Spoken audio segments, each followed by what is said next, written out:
పర్వతరెడ్డి చంద్రశేఖర్ రెడ్డి గారు, మీకు ఒక్కటే సూటి ప్రశ్న అండి. Technical knowledge under ground drainage మీద మీకు అవగాహన ఉందా? ఉంటే ఆ రోజు మీరు ప్రెస్ మీట్లో పేపర్స్ తీసుకుని పెట్టారు కదా, ప్రాక్టికల్గా రండి మాట్లాడదాం. మీకు ఎంతవరకు దాని మీద అవగాహన ఉందో లేదో తెలిసిపోతుంది. ఎందుకంటే ఆ రోజు ఇక్కడ లాస్ట్ ప్రభుత్వంలో, తెలుగుదేశం ప్రభుత్వంలో ఉన్నప్పుడు ఇక్కడ జరుగుతున్న పనులను చూసి వాళ్ళే బెంబెలెత్తారు. ఏంది ఇంత పనులు జరిగిపోతున్నాయి, రేపు మేము ఏం చేయాలి, ఏ ప్రాబ్లం మీద ప్రజల్లోకి వెళ్ళాలి, ఏం లేకుండా చేయడానికి సాహసం చూపించిన వారు శ్రీ పొంగూరు నారాయణ గారు. శ్రీ పొంగూరు నారాయణ గారు డెవలప్ చేసింది మీకు కనిపించలేదండి? మీరు వచ్చి ఆయనకు శభాష్ చెప్పలేదా ఆయన క్యాంప్ ఆఫీస్లో? ఈరోజు మీకు ఆయన చేయలేదు, అబద్ధం చెప్తున్నారు. మేమున్నాం, మీరు వచ్చి ఆయనకు కంగ్రాచులేషన్ చెప్పినప్పుడు, ఆయనతో ఉన్నప్పుడు, ఆయనతో తిరిగినప్పుడు. మరి ఇవన్నీ ఎక్కడ పోయాయండి? ఈరోజు మీకు ఏదో ఎమ్మెల్సీ వస్తే కానీ, అలాగే దీని గురించి ఈ మధ్య మీకు డిస్ట్రిక్ట్ ప్రెసిడెంట్ చేయంగానే ఈ స్పాన్ ఆఫ్ మంత్స్లో మీకు ఏదో అభూత కల్పన మీరు ఎక్కడో ఉన్నట్టుగా మీరు ఊహించుకుంటున్నారు. Nothing boss. ఇది ఒకటే క్లియర్. నెల్లూరుని అభివృద్ధి పరిచి ఉన్నారంటే అది కేవలం తెలుగుదేశం ప్రభుత్వంలో నారాయణ గారు, అబ్దుల్ అజీజ్ గారు చేపట్టిన కార్యాచరణ. అది ఈ రోజుకి మీరు చేసింది ఆ మధ్య కప్పిపుచ్చుకోవడానికి ఈ అండర్ గ్రౌండ్ డ్రైనేజ్ మ్యాన్హోల్స్ ఉంటే సిమెంట్ రోడ్లు ఇది ఈ మధ్య మీరు వేశారు. 14-15 రోజులకి అవన్నీ పెచ్చులుగా ఊడిపోయాయి. ఇది మీ అభివృద్ధి, ఇవి మీ పర్సెంటేజ్, ఇవి మీ కాంట్రాక్టర్స్, ఇవి మీ లాలూచి. అంతేగాని స్వచ్ఛమైన క్వాలిటీ కంట్రోల్ ఎప్పటికప్పుడు క్వాలిటీ చెక్ చేసుకొని నాణ్యమైన పనులు చేసి త్వరగా ఏది పొద్దున్న నుంచి 24/7గా పరిగెత్తి నారాయణ సారు, ఆయన ఒక్కడే కాదు అధికారులను కూడా పరిగెత్తించి అండర్ గ్రౌండ్ డ్రైనేజ్ని 87-90% కంప్లీట్ చేసింది అబద్ధమా? మళ్ళీ ఏమీ ప్రశ్నించలేదే మీరు? అప్పుడు మీరే కదా అప్పుడు అపోజిషన్లో ఉన్నారు, మీ పార్టీ వాళ్ళు. ఏ ఒక్కరైనా దాని గురించి ప్రశ్నించారా? లేదే. ఈరోజు ఫేక్ ఫ్యాబ్రికేటెడ్ ఒక ఫిగర్స్తో మీరు వస్తున్నారు ముందుకి. మీ దగ్గర ఖచ్చితమైన ఏమైనా ఉంటే రాండి, ఫేస్ టు ఫేస్ ఎక్కడైనా డిబేట్ పెట్టండి. మీకు మా పెద్ద నాయకులు అవసరం లేదు. మీకు మా లాంటి వాళ్ళే సమాధానం నా లాంటి చిన్న నాయకులే మీకు చాలు. మేము సమాధానం చెప్తాం. మా దగ్గర గ్రాఫికల్గా ఉంది, మా దగ్గర ఎవ్రీథింగ్ ఉంది. మీరు ఏది చెప్పలేరు, ఏది చేయలేరు. ముఖ్యంగా ఇంకోటి చెప్తున్నామండి, ఇంకోటి అడుగుతున్నాం. పర్వతరెడ్డి చంద్రశేఖర్ రెడ్డి గారు, మైనార్టీస్, నేను కూడా ఒక మైనార్టీ స్టేట్ నాయకుడిని కాబట్టి ఒకటి అడుగుతున్నాం. ఆ మైనార్టీస్ తరఫున మైనార్టీస్కు ఏదో చేస్తాం, అది చేస్తాం, ఇది చేస్తాం అన్నారు కదా, మీరు చేసింది ఒక్కటి చెప్పండి. హజ్ హౌస్ కంప్లీట్ చేశారా? విదేశీ విద్యకు వెళ్తుంటే పిల్లలు 1.25 లక్షల ఆక్షన్లు పెట్టేసి వాళ్ళని నిరోధించలేదా? మైనార్టీ ఫైనాన్స్ కార్పొరేషన్ ఎందుకు క్లోజ్ చేశారు? దుల్లన్ స్కీమ్ని ఎందుకు ఆపారు? దానికి రిస్ట్రిక్షన్ పెట్టి ఇప్పుడు దాకా ఇవ్వలేదు కదా మీరు. గురుకుల పాఠశాల కానీ అదే మన ఇక్కడ ఉంది మంది షాదీ మంజిల్ని మీ సైడ్ నుంచి ఏం పెట్టారు, ఎంత బడ్జెట్ పెట్టారు? ఆ రోజు మున్సిపల్ కార్పొరేషన్ల బడ్జెట్లో 8 కోట్ల ఆమోదం తెలిపి దాన్ని కట్టిస్తే ఇప్పుడు వచ్చి మీరు రంగులు పూసుకుని ఇది మాట్లాడుతున్నారు. మైనార్టీస్కు ఏం చేశారో ఒకటి చేశామని చెప్పండి, దాని గురించి రాండి, మీరు మాట్లాడండి. ఏం చేయలేదు, కళ్ళబొల్లి మాటలు. అదే మా మైనార్టీస్ ఇప్పుడు అడుగుతున్నారు. లాస్ట్ టైం అతన్ని మేము నమ్మాం, రాజశేఖర్ కొడుకుగా ఒక ఛాన్స్ ఇమ్మంటే నమ్మి మోసపోయామమ్మా. ఇంకా నమ్మేది ఉండదు. అతన్ని నాటకాలు అవన్నీ అర్థమైపోయి వాళ్ళ ఇంట్లోనే వాళ్ళ తల్లిని, చెల్లిని, అక్కల్ని, వాళ్ళ బాబాయిని వాళ్ళనే కాపాడలేని అతను వాళ్ళనే ఈయన పదవి కోసం వాళ్ళనే పక్కన పెట్టేసి వాళ్ళని చంపించి ఇదంతా చేసిన అతను ప్రజలకి ఏం చేస్తాడనేసి చెయ్యడు. ఎవరు నమ్మట్లేదా? మీరు ఎంతైనా దాన్ని అబద్ధాన్ని తీసుకొచ్చి నమ్మడానికి ప్రయత్నించండి. ఎందుకంటే మీకు చాలా ఇచ్చారు ఛాన్సెస్, దాన్ని మీరు ప్రూవ్ చేసుకోలేకపోయారు.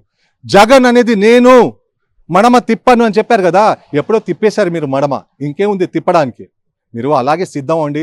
ఏం అంటే ఆ కాలర్ మరుచుకుంటారో, హ్యాండ్ కాఫ్స్ మర్చుకునే సిద్ధం వేసి మీరు ప్యాకప్ అవ్వండి. అంత దూరమే కానీ ఇంకా వేరేది ఏం చేయడానికి ప్రజలు మిమ్మల్ని నమ్మడానికి సిద్ధంగా లేరు. మరొక్కసారి నెల్లూరు నాయకులు, వైసీపీ నాయకులు, మీరు మీ కళ్ళబొల్లి మాటలు నమ్మడానికి ఇక్కడ ఎవ్వరు ప్రజలు, ఓటర్లు సిద్ధంగా లేరు. ధన్యవాదాలు. టీడీపీ హయాంలో టిట్కో ఇల్లు 90% పూర్తి అయ్యాయి. అయితే 5 సంవత్సరాల దాకా ఇప్పటికి కంప్లీట్ చేయలేదు. కానీ టిట్కో ఇల్లు కూడా ఎవరికి ఇచ్చిన దాకా లేదు. అదే దసరా రోజు 10,000 ఇల్లు ఇస్తాము, సంక్రాంతి రోజు 10,000 ఇల్లు ఇస్తామని, కానీ అది ఇప్పటికీ ఎవరికి ఇవ్వలేదు అని ఏమండి టిట్కో ఇళ్ల గురించి గడప గడపకు వెళ్తుంటే ఏదైతే నారాయణ సార్తో కానీ, ఏదైతే రమా మేడం కానీ తిరుగుతున్నా ప్రతి ఒక్కరు అడుగుతున్నారు, మాకు శాంక్షన్ అయిందయ్యా, మాకు శాంక్షన్ అయిందమ్మా, మాకు టిట్కో ఇళ్లలో అక్కడ మా నెంబర్ ఇది, కానీ ఇప్పుడు దాకా ఇవ్వలేదు. మాకు 1,00,000 కట్టాం, 50,000 కట్టాం, ఇప్పుడు దాకా మేము హ్యాండ్ ఓవర్ చేయలేదు. ఎందుకు హ్యాండ్ ఓవర్ చేయలేదా మీరు? ఎందుకు చేయలేదు? టిట్కో ఇల్లు మీరు గొప్పగా చెప్పుకుంటున్నారే, ఇన్ని 20 లక్షల ఇల్లులు మేము ఇచ్చామనేసి. 20,000 ఇల్లులు ఎక్కడైనా ఇచ్చారా మీరు? ప్రభుత్వం, తెలుగుదేశం పార్టీ ప్రభుత్వంలో కట్టిన ఈ టిట్కో ఇళ్లని అది కూడా ఇవ్వకుండా మీరు తాత్పర్యం చేసి అది ఇస్తే ఎక్కడ టీడీపీకి క్రెడిట్ పోతుందనేసి ఇది చేస్తున్నారు. కానీ మీకు మనుషుల మీద, ఇదైతే నెల్లూరు నివాసం ఉంటున్న పేద ప్రజల మీద మీకు కానీ ప్రేమ కానీ మమకారం ఉంటే ఈరోజు ఇలా చేయరు. మీరు వాళ్ళని ఇచ్చేవాళ్ళు. ఆ ఇల్లు కట్టి ఉంటే దాని గురించి మెయింటెనెన్స్ చేయలేక ఈరోజు వెళ్ళి చూడండి, పాములు తిరుగుతున్న ఆ ఇళ్లలో అన్ని బ్రేక్ అయ్యాయి, డోర్స్ లేవు. ఈ ఇళ్లలో ఇంకా అక్కడ వాష్ బేసిన్స్ అవన్నీ అంటే హ్యాండ్ వాష్కు పెట్టినాడు, కిచెన్ సైడ్ అన్నీ లేవు, తీసేశారు. ఏదైతే డోర్స్ ఉండే డోర్స్ కూడా తీసుకెళ్ళి ఉన్నారు. ఎవరు తీసుకెళ్లారు? వాళ్ళ మనుషులే దాన్ని అంతా ఖాళీ చేయించారు. ఇంకేం టిట్కో ఇల్లు ఇస్తారు సార్? ఇవ్వరు వీళ్ళు. కల్పితాలు, నాటకాలు, అభూత కల్పనలు. వీళ్లకు మధ్యతరగతి పేదవాళ్ళ మీద ప్రేమ లేదు, ఇల్లు ఇవ్వాలి అనేసి అది ఆలోచన లేదు. కేవలము చంద్రబాబు నాయుడు గారు, తెలుగుదేశం ప్రభుత్వం వస్తుంది, తప్పకుండా టిట్కో ఇళ్ళని ఇంకా డబల్ రెట్టింపు చేసి ప్రతి ఒక్కరికి ఇస్తారు.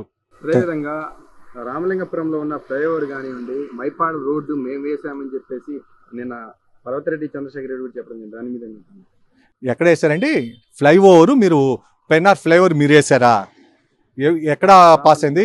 ఎప్పుడు పాస్ అయింది అంటే రామ్మూర్తి నగర్ ఫ్లైఓవర్ ఎప్పుడుదండి అది? మీరు వచ్చింది ఎప్పుడు? ఆ ఫ్లైఓవర్ వేసింది ఎప్పుడు? రామ్మూర్తి ఫ్లైఓవర్. అలాగే మైపాడు వెళ్ళే దోవా. ఇవి చెప్పుకోవడానికైనా సిగ్గు ఉండాలి. సిగ్గు అంటే మీరు చేసి ఉంటే స్వచ్ఛంగా మనసు నుంచి మాట వస్తుంది. రామ్మూర్తి నగర్ ఫ్లైఓవర్ ఎన్ని సంవత్సరాలు అయింది వేసి? శాంక్షన్ అయింది ఎప్పుడు? ఆయన డేట్ పెట్టాడు, ఒక క్లాక్, 365 రోజుల్లో మేము కంప్లీట్ చేస్తామనేసి. ఏదైతే మన నెల్లూరు నగర ఎమ్మెల్యే ఉండారు కదా అనిల్ కుమార్ యాదవ్, డేట్ పెట్టాడు కదా, మళ్ళీ ఆ బోర్డుని దేనికి పీకేశారు? ఎన్ని సంవత్సరాలు అయింది దానికి? మీకు ఇచ్చిన అదే ఫ్లైఓవర్ది ఇచ్చిన డిజైన్ వేరే. ఎక్కడి నుంచి ఏదైతే విఆర్సీ సెంటర్ అండర్ గ్రౌండ్ నుంచి రామ్మూర్తి నగర్కి ఎటు వెళ్తుందో దాని ఫ్లైఓవర్ డిజైన్ వేస్తే నిత్యం అక్కడ ఉండే ట్రాఫిక్ సమస్య కానీ ఇటు నుంచి వెళ్ళి అటు నుంచి వెళ్ళడానికి ఆ ప్రాబ్లం. ఇప్పుడు మీరు వెళ్ళండి ఈ టైంలో అక్కడికి, ఈ సైడ్ ఫ్లైఓవర్ డిజైన్సే మార్చేశారు వాళ్ళ కమిషన్ కోసం.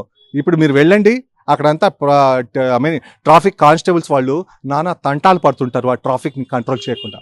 మీరు ఫ్లైఓవర్ డిజైన్నే మీరు మార్చేసి ఈరోజు మేము వేసాం అది వేసాం మీ పర్సెంటేజ్ కోసం, మీ ముడుపుల కోసం మీరు వేసుకున్నారు. అంతేగాని మనది కేవలం ప్రజలకు ఏం ఉపయోగం ఉంటుందో, ప్రజలకు ఏం అవసరమో మా నాయకులు దాని గురించి ఆలోచించి రాత్రి పౌలు కష్టపడి దాన్ని కంప్లీట్ చేస్తారు, కంప్లీట్ చేయడానికి సిద్ధంగా ఉంటారు. అదేవిధంగా బ్యారేజ్ కానివ్వండి, సంగం బ్యారేజ్ కానివ్వండి, బ్యారేజ్ కానివ్వండి, ఈ రెండింటి రాజశేఖర రెడ్డి శంకుస్థాపన చేసి 10% పూర్తి చేశారు. టీడీపీ ఏం చేయలేదు. జగన్మోహన్ రెడ్డి వచ్చిన తర్వాత 90% పని చేసింది మేమేం చెప్పి కూడా చెప్పారు. అరే అది రాజశేఖర రెడ్డి గారు ఎప్పుడైతే ఫౌండేషన్ వేసారడా దాని తర్వాత జరిగిన మ్యాక్సిమం పని ఆనం రామనారాయణ రెడ్డి గారికి తెలుసు కదా. ఆయన ఏం జరిగింది ఇంతకుముందు చెప్పారు కదా మీటింగ్స్లో, ఇది జరిగింది ఎక్కువ బడ్జెట్ కేటాయించింది కూడా తెలుగుదేశం ప్రభుత్వంలో. మీ ప్రభుత్వం వచ్చిన తర్వాత మీరు ఎన్ని కోట్లు పెట్టారు దానికి బడ్జెట్ కేటాయించారు? దానికి ముందు ఎన్ని కోట్లు ఖర్చు అయిందడా? అది చెప్పండి, మీరు ఫిగర్తో రాండి. అంతేగాని మేము చేసాం సంగం బ్యారేజ్. ఎక్కడా చేసింది సంగం బ్యారేజ్? అక్కడ తీసుకెళ్ళి మట్టి తోలడమా? కాదు. ప్రాక్టికల్గా తెలుగుదేశం ప్రభుత్వంలో ఉన్నప్పుడే దీని బడ్జెట్ మంచి బడ్జెట్తో, ఎక్కువ బడ్జెట్తో కేటాయించడం జరిగింది. అప్పుడు ఆనం రామనారాయణ రెడ్డి గారు కూడా దీని గురించి స్పందించి థ్యాంక్స్ చంద్రబాబు నాయుడు గారు కూడా అప్పుడు ఆయన శుభాకాంక్షలు థ్యాంక్స్ అని చెప్పడం కూడా జరిగింది. మరి నువ్వేం మాట్లాడుతున్నారు? వైసీపీ ప్రభుత్వంలో ఏమైనా జరిగిందా డెవలప్మెంటు? జరగలే. కేవలం జరిగిందంటే ఇసుక దోచుకోవడం, ఏదైతే వైన్ షాప్స్ లూటీ చేసుకోవడము. మీకు ఒకటి తెలుసా? ఒకటి చెప్తాను నేను. ఆంధ్రప్రదేశ్లో ఇది ఓపెన్ ఛాలెంజ్ అండి, ఎవరు తీసుకొస్తారో. ఆంధ్రప్రదేశ్లో 29 డిపోలు ఉన్నాయి. ఏం డిపోలు? Wines breweries depots. 29 డిపోలు ఉన్నాయి కదా, అక్కడి నుంచి డెలివరీ అవుతుంది కదా. ఏది? మీ మందు, చౌక మందు. మీకు చిన్న లెక్క రానిది ఒక సబ్జెక్ట్ చెప్తాను, దీని గురించి ఆన్సర్ చెప్పమనండి.